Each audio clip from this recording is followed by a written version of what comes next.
It is weakening to the soul to need another agent as a spiritual crutch. Therefore, to depend even on myself must be recognized as a temporary measure. For this reason, I am making every effort through my recorder to enable you to realize that your true support, mainstay, source of life and being are drawn directly from the all-powerful dimension of universal consciousness in equilibrium. I have come to you, you who are reading this letter, to help you find life more abundant and what I termed when on earth, the kingdom of heaven. What does this statement mean in human terms? What did I mean when I said life more abundant? It is easier for me to describe my meaning to yourselves in 2001 than it was to spell it out clearly to the people in AD 1. But I know that for many people whose inner spiritual perceptions have not yet been opened, what I am about to say will be deemed fantastical. Therefore, to help you understand, I must remind you and ask you to fully realize that you are not bodies possessing consciousness.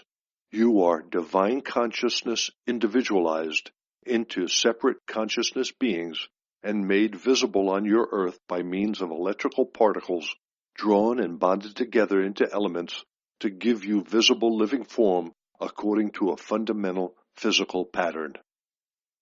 To understand the truth of existence and the origins of your physicality, you must make daily efforts to rid yourself of the limited earthly perception that the body receives its beingness and is conceived and developed entirely and only according to unchangeable physical scientific laws.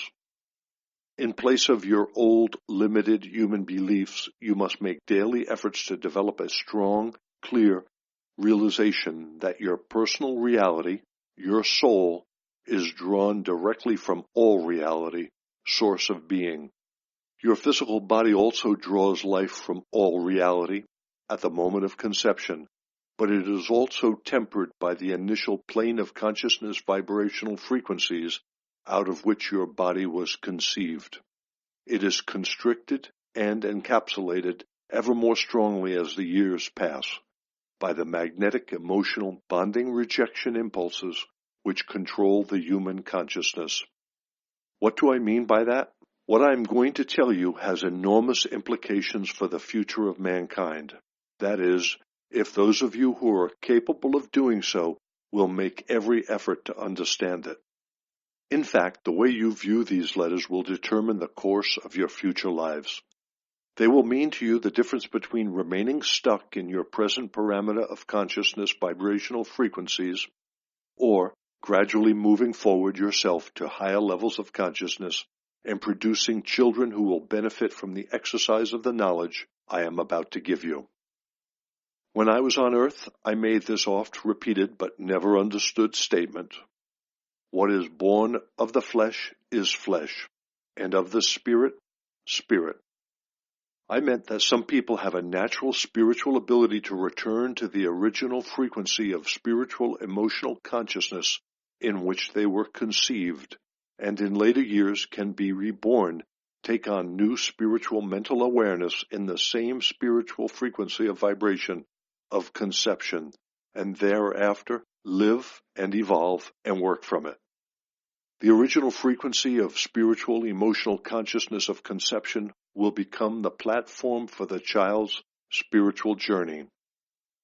Those conceived only of fleshly, lustful desires find it difficult to perceive any truth beyond the evidence of their ears, eyes, touch, and smell.